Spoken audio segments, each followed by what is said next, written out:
What's up? It's me, Luke. We're talking guitar wiring today. I truly do think that I have found the best possible wiring for a Stratocaster guitar. If you think you found something better, please let me know, because I've had this guitar ripped apart, many times in the last week, essentially trying to get to where it's at right now, but supremely happy. It's made up of a couple different things. One is something I got from this guy named Buddha. I'll link to him in the description.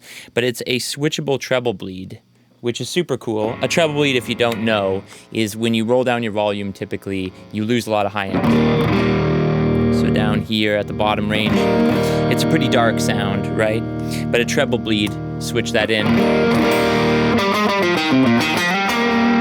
Off. It gets really dark, right? I've got this amp driven pretty hard right now, but again, this is off. On.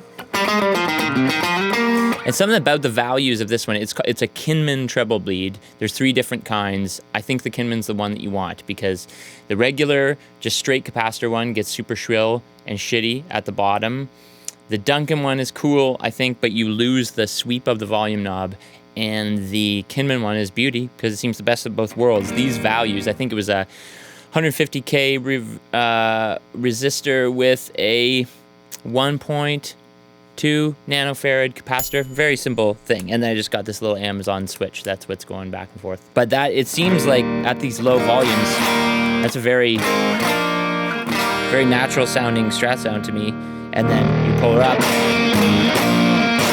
It's just so banging. That's an overdrive, a comp, and this transatlantic Mesa thing, basically doing an AC30 thing. But I think just like what you can do from at the guitar. I'm a full convert on that. I used to be just all pedals for gain stages. Now I'm really trying to do as much as I can with knobs. So that's the one. That's a treble beat, but switchable, because sometimes you want the darkness for that more jazzier kind of thing. So I think that's sick.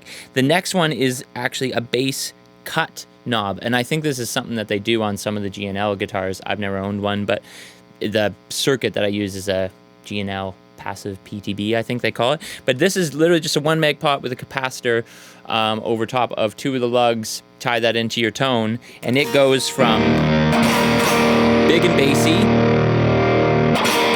to cleaned up on the bottom end. It's almost like you have a tube screamer built into your guitar, which is quite nice. So again, this is cut all the way. Roll it back in. And it basically allows you to control that low end a lot, especially if you're going into something quite driven. The more low end you have, the more like muddy and kind of, I don't know, woofy it gets. So it's really nice to be able to clean that up. Like I say, much like a tube screamer would do. Like, that's pretty nice. But when you get into band context, you got a drummer, you got a bass player and stuff like that. You want to stay in your lane, bro. That's one thing, right? And then on the nice thing is, say on neck pickup, you want the meat.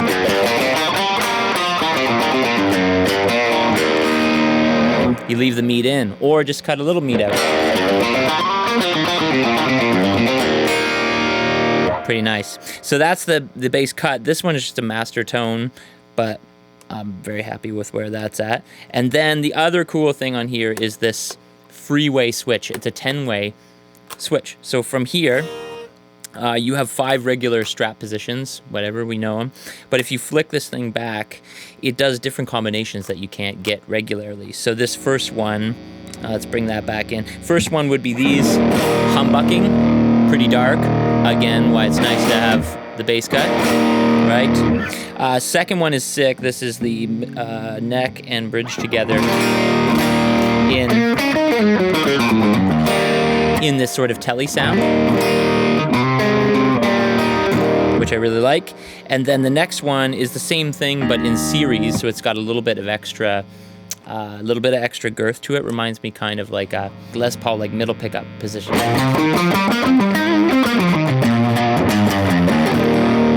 Again, cut out a little of that bass.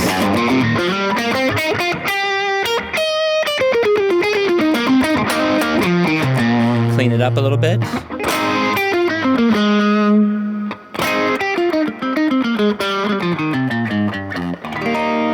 pretty cool setting. Next one is like all of them in parallel. I think I'm not going to use it very much. It's like kind of woofy.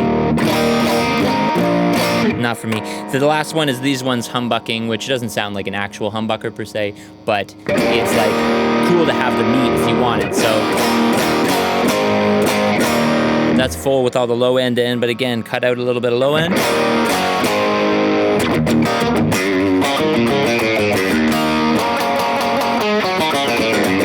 Kind of cool to be able to go from there to a full-on country-ish kind of thing. Humbucking.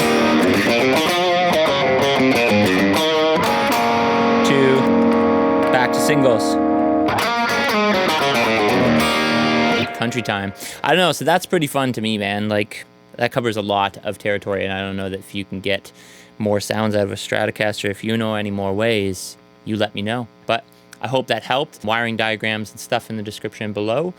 Have a good one. Don't be afraid to rip your guitar apart.